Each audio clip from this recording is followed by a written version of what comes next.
so today let's look at a concept that basically goes back to what is, I guess now, my most viewed clip on my Quarter of Reason channel, which I've only posted like, whatever, 20 videos or something talking about some of my old concepts here. And I haven't even used that channel anymore. I'm basically just making this channel into that now, right? It has like 4 subscribers or something. But that concept, it got like 200 views or something, which surprised me compared to everything else, which got nothing. Basically, the concept is the pro-non-anti dynamic, or false inherent contrivance response. So let me explain this simply and say neutrality or truth or reality or objectivity is framed as a negative in society in a contrivance state compared to the artifice of contrivance, which means we have like this human-centric, egocentric view of the world and everything, that it should revolve around us. And so by simply acknowledging that it doesn't, and acknowledging reality, that's somehow a negative. Like, oh, you're being negative because you're not placing undue emphasis, you're not overcompensating for something, you're not... Again, so if you're just neutral, you're not doing anything positive, you're not doing anything negative, that's somehow, that's treated as negative, right? It's not like, oh, you're doing something helpful, or you're like, you're helping somebody, you're being nice to somebody, that would be positive. Or you're being mean to somebody, or you're being, doing something outwardly harmful to them, that would be negative, right? That's the harm-help basis. But there's something in the middle where even being neutral and just simply not doing anything, right, would be considered negative. So like this is the pole of contrivance. So let me use the pro-non-anti dynamic. I need like some visual aid here, like a Venn diagram. So one of the circles is pro, the circle on the right is pro, the circle on the left is anti, and then in between where they cross over, right, is non or neutrality, right? And so what happens? In a contrivance state, oil now thanks Venezuelans. Yeah, that is probably part of it, although I don't know what the whole story with that actually was. But then we'd have to go to like a full-scale war, honestly. I don't know where... It's not like what I'm talking about is political here. So I wonder why people say... Somebody was saying something similar the other day, too, like something to do with North Korea. Like, I'm happy to talk about stuff like that, but I mean... I guess that's the sort of thing I should do eventually with this. Once I recap all my concepts from this debate format, I should open it up to what I used to do, which is, okay, I'll discuss anything that people suggest within the context of this objective format. But anyway, the point is the pro-non-anti dynamic. So on one side you have pro, one side you have anti, and in the middle you... Who will Donald Trump kidnap next? Yeah, is it Vladimir Putin, or... who did he threaten to do? He said... oh, it might be very soon. I think he even said that, maybe jokingly. Right, we have our eyes on somebody. But yeah, even if he did that with Putin, he might be celebrated by Democrats or something, or by liberals, right? They almost would want him to do something like that to happen. But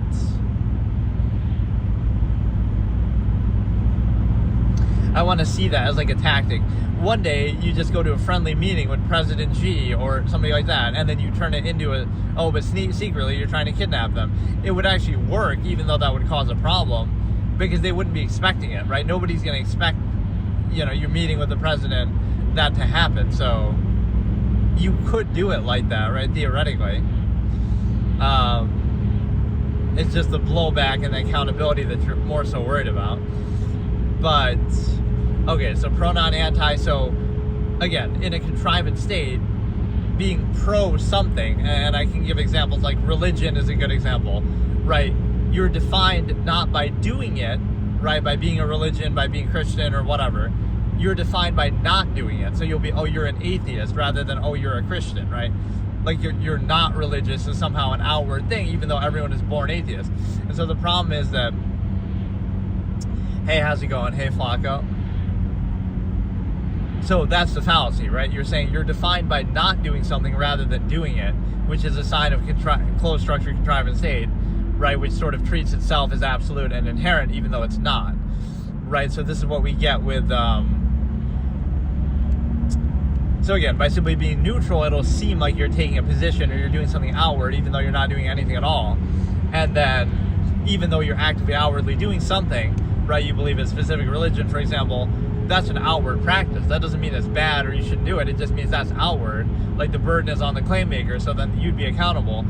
But that's treated somehow as an inherent or an absolute, or like it goes without saying, like the default, right? And so the problem is that neutrality comes into play. So when you look at that Venn diagram, or I'll use like another example, like the masking or the vaxxing thing with COVID. Like if you simply didn't do anything, right, you're simply not wearing a mask, or you're simply not getting a vaccine, that's seen as outward now, right? And doing those things is seen as like a neutral, like just a default. And so, hey New Jersey, how's it going? So again, you take like an outward action and you treat that as now neutral. So what happens is, again, a contrivance state does this.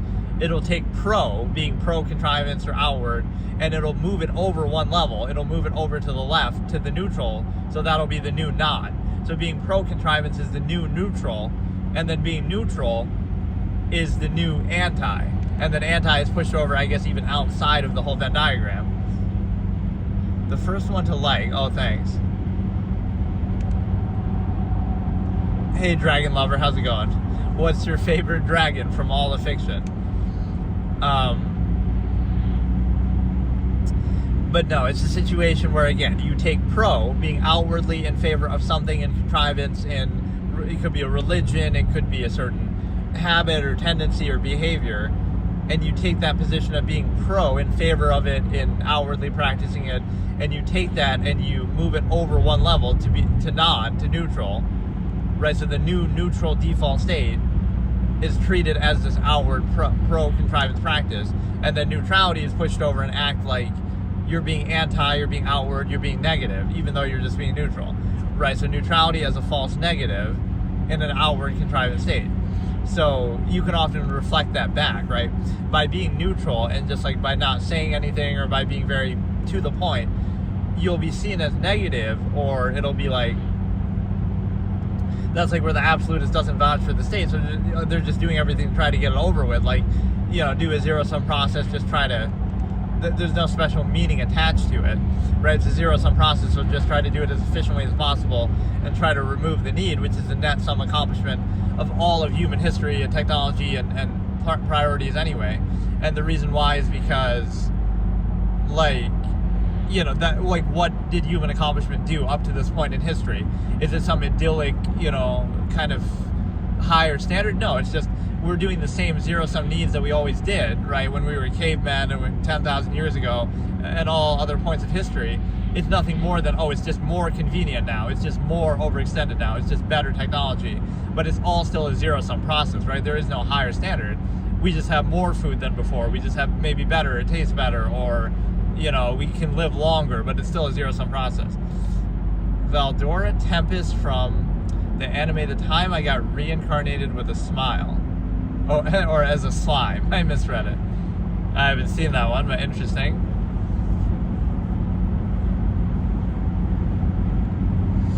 But yeah, the thing is that, yeah, my favorite dragon would probably be Malagos from the Warcraft universe, where he's like, he has a great sense of like being a sympathetic villain and sort of a, you know, he's like the essence of magic, and he sort of wants mortal beings not to really use magic because they can't control it, and it's kind of like, you'll destroy yourselves with it. And he's kind of right in a lot of ways. They summon demons and Sargeras and all this kind of stuff. So it's a great like sort of tragic character that, like, he seems like the bad guy, but he's really trying to protect people from themselves. Good choice, thanks. But in a way, they kind of cheat that a little bit, because those dragons like become human at times. Like, they have a humanoid form too, so it's kind of like a dragon, but not truly the same thing. But yeah, okay, so pro, not anti. Again, you treat neutrality as outward contrivance. So if you think about this as like a personality type, right? Somebody who goes around kind of like me, I'm sort of like that. I have kind of low performative aspects. I'm not really like super upbeat or high energy or anything like that. I'm sort of neutral and to the point, and so that could be framed as a negative. And the reason why is because, again, contrivance is a flawed state that allows you to it's a flawed process. It's an outward process that requires constant reinforcement, constant overcompensation, constant something, either distraction. You have entertainment, escapism. You have undue emphasis. You have appeal to ego and emotion. Right? You have something always. Social interaction is a big thing of like trying to counter thought or try to reinforce. So if you take all those things away, now you reveal the reality. But now you would no longer practice that contrivance state, or at least there wouldn't be like one universal specific contrivance state that everybody just does like uniformly, right? There would be much more variance to it. So it's to create some unnatural state and like put you in that before you're old enough to think for yourself, like indoctrinate you when you're young, and now you're just more concerned with reinforcing it or overcompensating for the flawed process, which this goes back to my stigma effect concept, which I guess that concept deserves like an honorable mention as like the most important one is in my all of my talks over the years, because I bring that up like every single episode in a way that I didn't realize how prevalent it actually was. So basically, the same thing would apply to every era of human history. So if you grew up in Nazi Germany or China right now or something, right, you would go along with that too, because you're concerned with the initial basis of like, well, you were born there, you're kind of, you grow up there, so by the time you're old enough to think for yourself, you're already in favor of it, or you're already kind of dug into it a little bit. And so now you're just concerned with reinforcing it or overcompensating for it. And so no matter what the process was, you can see how unsound that is. There's never a point of like self-awareness where you think, is this something I really support, or is this something I really chose? Which of course objectively you didn't choose it, but which I call the self-actualizing from an inherent base state concept of like, go back to a neutral state and then decide for yourself. And if you come to the same conclusion, so be it, but it's very unlikely you would, but it's hard for people to think outside of their own kind of limited scope there. And then the other thing that you do is you, again, the pronon anti, it's better to explain it visually, I guess. I really can't do it justice here. But again, the pro-contrivance is treated as like a default. And so by simply being neutral, that's somehow negative, and that reveals the nature of the process, and then you're somehow blamed for it. It's your fault for making people aware of the nature of the process, not the process itself. That's the initial basis, right, fallacy, that it's your fault for not adequately overcompensating for this flawed process, not that the process is flawed. That can never be the issue. But no, the other thing that I was saying is the false inherent contrivance response. So first, let's define each of these terms again. So contrivance is anything that is not real in nature, anything that's not inherently real, right? So society, language, human social norms, and kind of traditions, and all these kind of things in societal contrivance, right? So it doesn't mean it's bad or anything like that, right? This is all objective observation. We're not attaching any meaning to it, but we acknowledge, okay, or the better way to explain it that I've used in recent years is contrivance is that which is only real by acknowledgement and only necessary by overextension. So that would be, it's only real by acknowledgement, like power, the power of government. Sure, they might have bombs and resources and technology, but that's kind of a separate thing, right? The fact that they happen to possess that is arbitrary. Anybody could possess those things theoretically, right? So that's not tied to them. Power is like, physical power. How strong are you? How, capable are you yourself, right? So the power that we acknowledge is like, we say this person is president or this person is the leader, but we just acknowledge that. If tomorrow everybody changed their mind and just don't refuse to acknowledge that power anymore, right, which is an outward thing to do, to acknowledge it, then that would cease to exist. So that power isn't real. If you were in a room alone with the president, how much power did they really have, right? Like anything like that. So it doesn't mean it can't serve its purpose, or you can't arguably find value in it, but it's not real, right? So it's only real by acknowledgement. It's not inherently real. It's not inherently true, right? It requires you to kind of suspend your critical thinking in a way and sort of play this collective fantasy, if you will. And then only necessary by overextension is a big concept for me too, where I say, like it's only necessary because of the mass number of people. If the world was a village of 100, then many of our social norms and conventions and things would go out the window. Like I always say, in the land of minimalism, every man is a king. So everybody would have their own country, and everybody would have their own, abundant resources.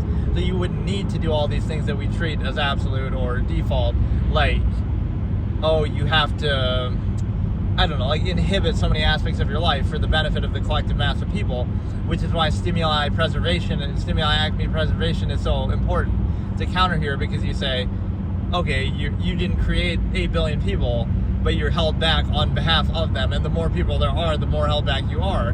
Now you could argue the machination process is a counter to that, in the sense that, oh, but you have better technology and stuff like that. But think about it more deeply, and you realize, oh, look at all the lovely technology you have, but you wouldn't need that technology if there weren't so many people, right? Like, oh, what would you do without running water? Well, there's plenty of water in the world. You could just drink from a stream, but oh no, it's monopolized by big corporations and this and that, and you can't be trespassing and you're stealing or whatever.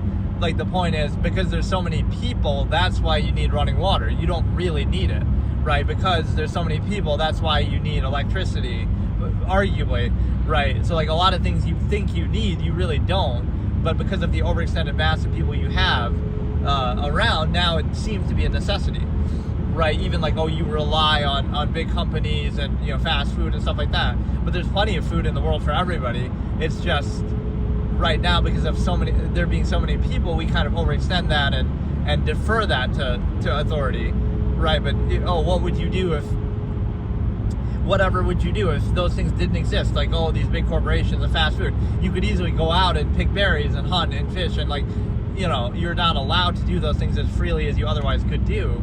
So you can't have it both ways. You can't say, oh, we're going to have, this is the thing that triggers me actually the most, just from a minimalistic point of view. You would say, oh, if you don't like society, just don't be a part of it, or oh, just go be a minimalist and live in the woods or something like that. You can say that, and okay, let me do it, right? Hypothetically, okay, I'll go do it. But why is that an issue? Oh, you'll be arrested for trespassing, or oh, you need a permit, or oh. So even when you're leaving that and you say, okay, I don't want any benefit of society, I'll give up everything. But even then, you're not free. It'll still be, oh, you still need its permission. You're still going to be bothered and held back, and oh, you can't hunt here, you can't fish here, you need a permit, you need a license, you're trespassing, you're stealing, right? Like, this is. So even by not being a part of it, you're still controlled by it and still subject to it. So you can't, on one hand, say, oh, well, if you don't like it, just don't be a part of it, go do something else, go live out in nature. But then you also, at the same time, are saying, oh yeah, but by the way, anywhere you go on the planet Earth that has any valuable resources of any kind, and nature itself is monopolized by big corporations. Oh, they have a factory there, they own the land, they, take all the resources for themselves, or they, governments will have, like, there's a monopolization of nature itself, of resources, of everything. So anywhere you go, it's like, oh, just live outside society, but you can't. Oh, go to Antarctica, I guess, you could make it work. But I'm just saying, all the places that would have any resources of any value are already owned and taken over by other people, or by government or corporations. So it's kind of a fallacy that you would say, oh, what would you do without these things that you rely on? But if you were free of those same things that take a monopoly over nature itself, then you'd be just fine. So it's like a self-fulfilling problem, right?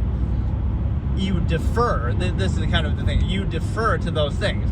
You say, okay, I, as a human being and understanding the world and nature itself, I accept and acknowledge and defer that the planet itself and the land itself and nature itself is owned and controlled by big corporations and by governments and by other people even. I acknowledge and defer to that unreality, that artifice, that contrivance, right? There's no such, what really gives anybody the right to own land or to own resources, right? That's just nature. That's just part of the world, right? You could say, well, they earned it, but like, how do you earn it? Because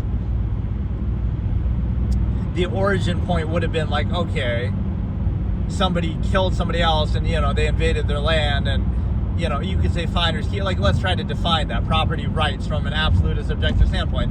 There's no way to actually own land or resources or nature or property. Well, property is different, but there's no way to own land, because why? Like, you could go by finders keepers, first come, first serve. Okay, you venture here and you like for the first time and nobody else is living there, and so okay, now you can take claim to the land. You could argue that maybe, but then that never remains because somebody invades them and takes over, and then somebody takes over again. So there's no real basis to it, right? You'll act like, oh, well, they earned it within the modern capitalist society, but the ability of them to earn it is only based on the fact, and this is everywhere in the world too, it doesn't apply to just one place, but I'm just saying, like, they're only able to earn it because, oh, they, before them, hundreds of years ago, people slaughtered everybody here and took over their land. So, like, by that same logic, okay, if that happened again, then that would be justified. Like, oh, China comes over and kills everybody in the U.S., hypothetically, and oh, now they're okay. Now they own the land, and you can earn some of it back yourself. Like, if that's the basis of it, that's how it came to be, that's not a very sound process, right? Like, you might act like you're better than that now, but that was a necessary element. So there's no real rightful claim to any land ever, because it's just always taken by force, right? And then, oh, we can divvy it up and act like, well, now you can earn it here and there through hard work and through money, but only after this is like the absolutist versus the half-mast state of, like, oh, an absolutist comes along and does something that you would condemn now, but you wouldn't be here benefiting from it unless that happened. So,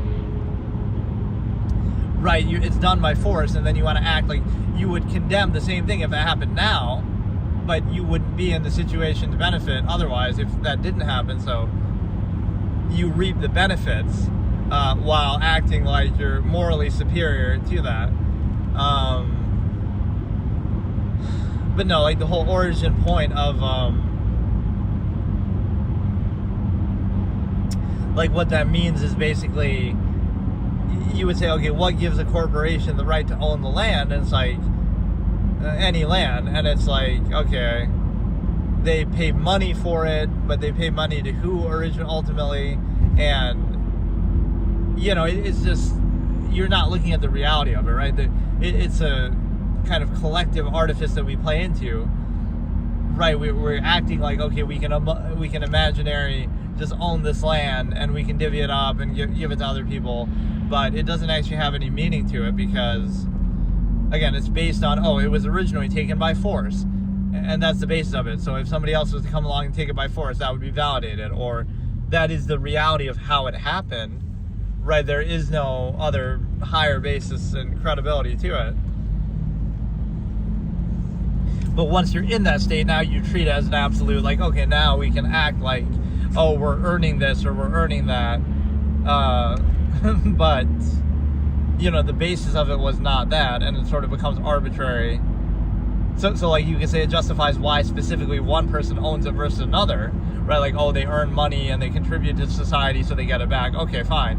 But in the origin point, why anybody would be able to own it, that is not validated in any qualified way. And if you follow the same process, it's an endless, war of just, okay, who can take it by force next, because that's all that ever happened. So, yeah, getting back to the false inherent contrivance response, that is, right, like, contrivance is anything real by acknowledgement, necessary by overextension. It's the fact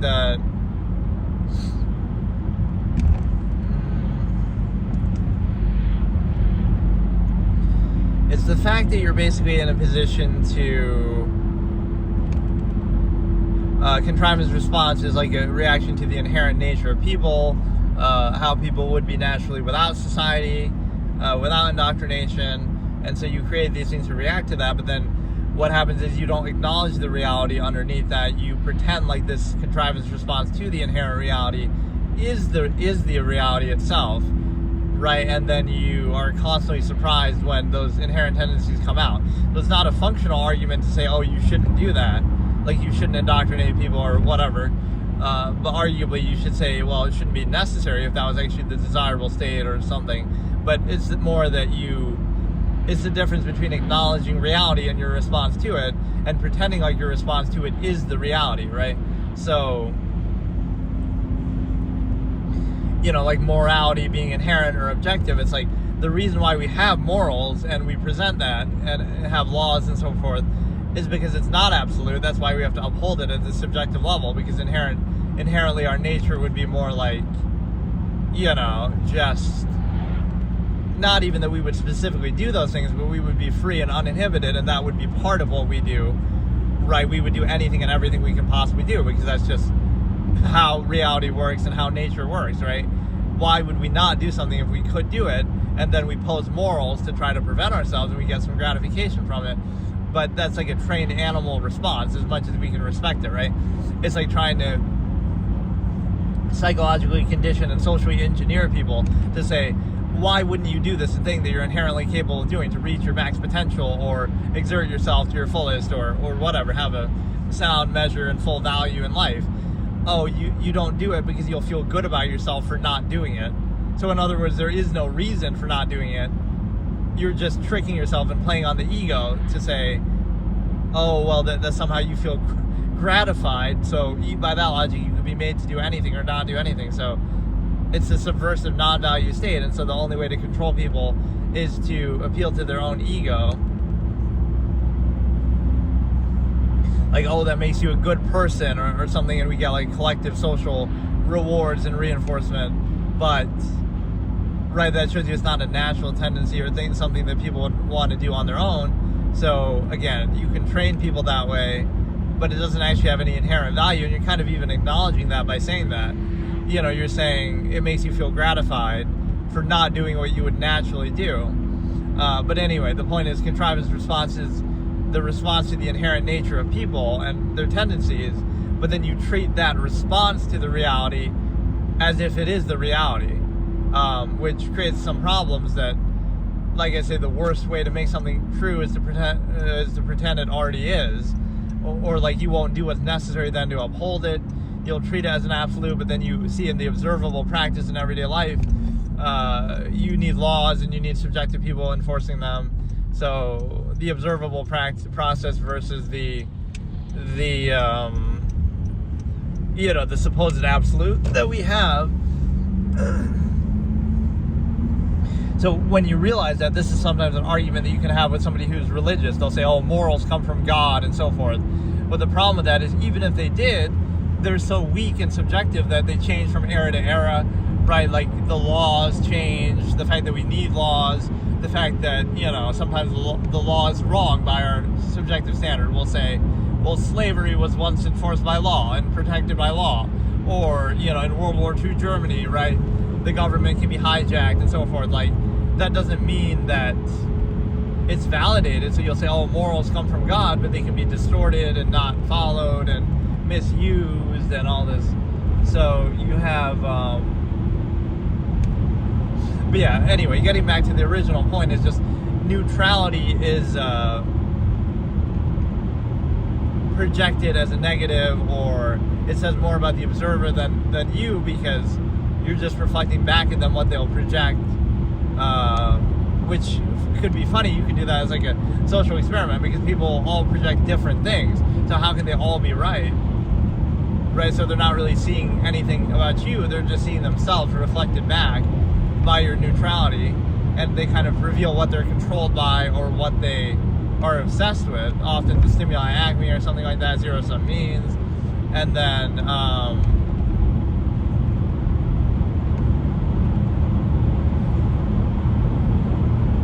yeah, like being neutral versus being outwardly in favor of contrivance or overcompensating for contrivance,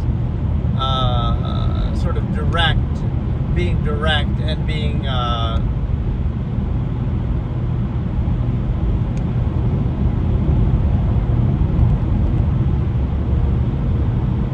sort of being directed to the point, oh, that's somehow rude, or being honest is somehow negative, or being, people will try to attach some ego basis to it, like, oh, that's you being arrogant, the fact that you're just direct and to the point, or oh, that's somehow negative, or oh, that's somehow lacking in ability, or you somehow, are dumb or something. The problem with all that is, like, you could just be stating the objective reality or the truth of it, but you're not attaching any ego to it such that people would be controlled by it. Like, that's just the objective reality, so just let it speak for itself. But there's always this need for, like, ego insistence or attachment. So you can, I wouldn't even say any of these stupid names or labels, but there's certain psychological things that people would label on one another for behaving that way, like you're just sort of neutral and you want to let reality speak for itself, and you want to be in a true value state that doesn't come down to appearance or pretenses or ego or performative aspects. You just want reality to speak for itself and separate those two, right? You can socially interact and do all that, but that shouldn't be tied to function or you want things of substance to speak for themselves, and that to be separate, not relied on as a way to kind of bypass a critical standard that you have, right? So it allows you to basically kind of bypass critical thinking and accountability, and it also allows you to again, just by being neutral, it'll be projected in some egotistical way, right? It must be you lacking some ability, or it must be you somehow being arrogant, or it must be you somehow something. It can't just be like, oh, you're just stating this objective thing and just being to the point and being direct, right? But it's like people are so used to being controlled by artifice that when they don't see it, now something's wrong, right? That's a negative, or it'll be projected like, oh, they still they have some incentive that's always part of artifice, but now they're just not, right? Like that would be kind of the thing. Let's say somebody who's rich, right, is less social, and oh, that seems rude, or like they're arrogant, but it's more like maybe it reveals something about your social interaction on an everyday basis. There's like an incentive to it. There's a functional basis. There's a contrivance state. Like, the only reason why people are doing that, like, oh, you're being so nice, and it seems like, oh, that's just how you are, but it's kind of dependent and conditional, right? Oh, it's part of your job, or you're trying to, there's an incentive behind it. So that person who's rich, they maybe don't have that incentive. So you realize it's not so much that, oh, they're doing something negative, it's that you have a need, right, to be artificial and benefit and contrive, whereas they don't have that need anymore, right? So again, it shows you the nature of the process. It's not really anything negative. It's arguably even better because, oh, they're being honest and genuine, like they don't care or they don't need anything, so they're not putting up performative aspects. But that's sort of the expectation, that even when you no longer have that need, you're still expected to do it, like to put up a front. And it sort of shows you how shallow that is, and oh, then the only reason why you're doing it yourself is because you have some need or some incentive from it.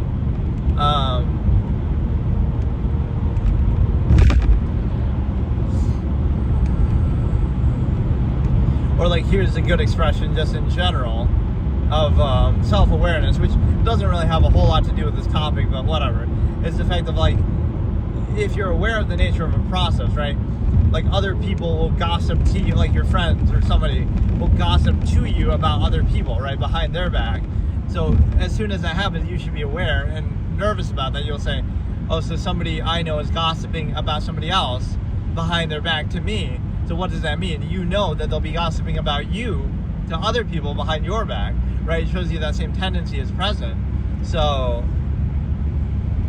right, if you're aware of the nature of the process, now you can account for it, or you can be at peace with it. And yeah, it's like, think about the hypothetical person that would be perceived negatively in like a neutral way, or who is like neutral.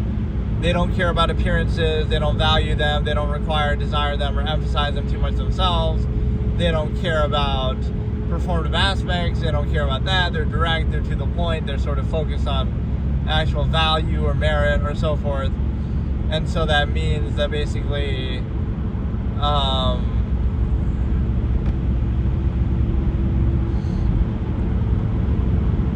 right, that'll be received negatively because people are so used to artifice and contrivance, and they're so controlled by it, that when they see someone who doesn't want anything, or they're neutral, unconditional, or they're not trying to control you by it, and they just want reality to speak for itself, now that's somehow negative. So you see it's kind of the fabric that ties things together, but in a way that's sort of artificial, that, or if you're rejecting that basis, it would be clear, like, you want to be free of that. So you don't want to control others that way, but you also don't want to be controlled that way, which would lead to basically the contrivance state withering out. There's a difference of trying to reinforce and regurgitate the contrivance state versus trying to remove the need for it, right? And that's the absolutist self-governance that I talk about. That's the whole premise of my my whole way of thinking here that it comes back to.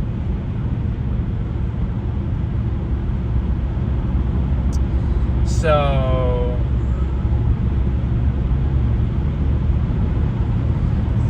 yeah, I'm trying to think of other ways to explain that basically, but again, neutrality as a negative, sort of being neutral, and non, as I call it, would reflect back at others what they value or what they project or what they're obsessed with or what they're controlled by, right? So it says nothing about you.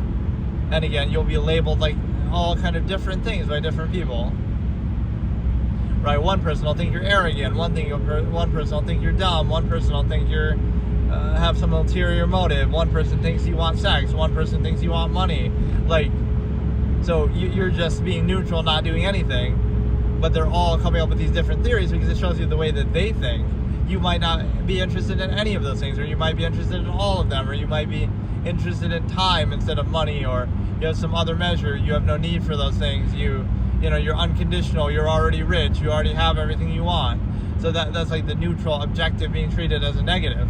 The person who wants to control you with artifice, with some incentive, is positive because they overcompensate for it and appeal to your ego and bypass your critical thinking. But the person who has no incentive, they're unconditional, they're neutral, so they have no need to place undue emphasis, they're somehow negative, right? Because they reveal the artifice and the nature of the process, but then you specify it to them and blame them for it, even if, right, the two are sort of tied together. Somebody has an incentive, so that's why they're nice or placing undue emphasis or whatever. And somebody doesn't have an incentive, and that's why they don't do that. So it's sort of relative to that, right? You can look at this in society a lot. Like, oh, look how nice this guy is who owns this store or something, right? Or whatever, right? Who owns the company. Oh, look how nice and relaxed they are. Versus the workers being all bitchy. It's like, could it be because that person's getting more money? That's why they have a better attitude. And those people are getting less money, so they like, why should we care, right? It's kind of like tied together. So is it that person is really nicer or better, or is it just simply their station of like, well, they're making less money, so they don't care enough to put up that effort, and somebody who's making more money does care, or now they have a reason to be. So you're kind of rewarding the wrong thing, and this is rule by omission protocol, right? Where you're kind of you're rewarding the person who's making the big money and not doing any work for being nicer, whereas you're punishing the people who aren't making any money and doing all the work, or making very little. You're punishing them. They're like, oh, they have a worse attitude because of it, but shouldn't they? Because why should they be happy when the other person, or like positive and whatever, when the other person is getting all the benefit, right? So it's sort of relative to the position of the statue. It's sort of self-fulfilling. That you have, you'll say, oh, the reason why you're making minimum wage is because you have a bad attitude, but the reason why you have a bad attitude is because you're making minimum wage. And like, at some point, there's like a balancing act, but it's like, it shouldn't be perceived that way, like, oh, the difference is the social contrivance, like, right, you have no reason to do that if you aren't benefiting from it, so like, the way the other person is. So it's kind of like it's relative to your benefit that you're getting out of it, right? It defines the behaviors associated with that. And so, man, it's the middle of the day even, and I'm still tired. And one of these sessions, I'm not really. I always say I should do these early, so not at night, because then I'm too tired and I can't really focus. But this one was kind of earlier. But yeah, yesterday's was really amazing. The stimuli acme returns, and this one was okay. This concept is a little hard to explain. Like I said, I almost need the visual aid to really make people understand what I'm saying. With the pronon anti, I do have that clip on my other channel, which again is even more obscure and small than this one. But basically, again, you draw the Venn diagram, you put pro on one side, you put anti on one side, you put non or neutrality in the middle, and you realize that neutrality is treated as a negative in an outward contrivance state. So it might seem like, oh, you got to be positive and place undue emphasis, and that's the neutral state, and that's good. But the fact that that's necessary is telling, because that's like saying, contrivance is always absolute in any era of human civilization or whatever. And so all your positivity and undue emphasis that you place is in service of reinforcing that overall contrivance state. instead of questioning it or holding it accountable, or right, the very fact that it's necessary is questionable. You shouldn't need to do that if it's a sound process, or the fact that you are, right, is like overcompensating for some deficiency. And so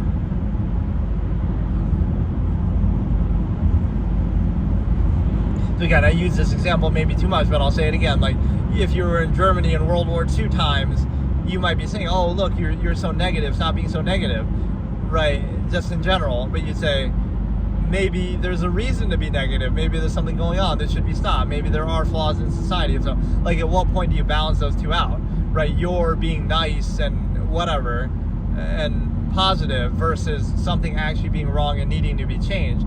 That this is like the bread and circuses mentality of like, well, as long as you have enough to eat and you should be grateful for it, and oh, people survived on less, right? But that's not the point. The question is, are you in a sound process? So, like, in other words, you would let the government or anybody rule by that. Like, oh, people used to live on 1 meal a day, or you could easily do it, right? But why should you tolerate a contrivance state while doing that? Okay, you could be out free and in nature while doing that, right? So don't use it in service of a specific contrivance state as if to say you're reinforcing that just because you can tolerate something, right? It's like the fallacy of tolerance. Yeah, you could put up with 1 meal a day, and you could put up with sleeping on the ground, and you could put up with all that, but why should you have to, especially in a contrivance state that is, you know, like, so when you get gratification from that is questionable, or when you get like some sort of like, oh, it could be worse and you should be grateful on an individual basis, fine. But as far as the empirical power structure and contrivance state that you're part of, you should question it a little better, because, you know, hold it accountable, because, you know, in this era and with this technology, with the state that we're in, right, you should hold it accountable. Otherwise, you'll always settle for less. You're a mass, mindless bunch of sheep who'll settle for the least amount possible to be controlled, like peasants, you know, like bread and circuses that you get in the end of Rome. You'll settle for the least amount possible, and you'll be gratified for that. Like, oh, look how we can, you know, we should be grateful, or it's better than what people had in the past. It's kind of like a regressive mentality that never holds anything accountable and will just reinforce any state in front of you, right, just because. And so, I don't know. It's kind of a tough concept to explain, honestly. But again, that's one of the other phrases that I use, is a false inherent contrivance response, which basically just means, again, you're treating the reaction to inherent reality as the reality. So we make laws and morals in response to our inherent nature, which would include some negative things that we would condemn, but the very fact of calling them negative is itself a subjective reaction to that reality. So the inherent reality is, okay, human beings are animals, and we would do many of the same things that animals do, some of which we might consider undesirable and that we might, you know, condemn, and that's fine. But again, it doesn't mean that our reaction to it is the inherent reality. That makes it easier for people to deal with or to be controlled, sure, but it doesn't actually matter. It doesn't make it real, right? That's the difference. It might be useful to pretend that, or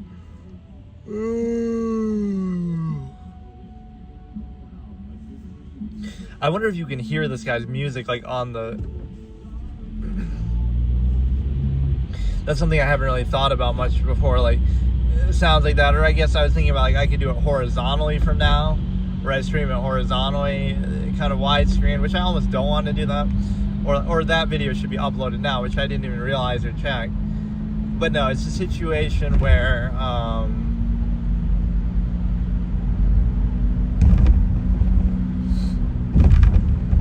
or like it almost seems too far back, right? Like where you're seeing too much of the car itself, right? And not enough of the road. But it does simulate what I was trying to do, which is like the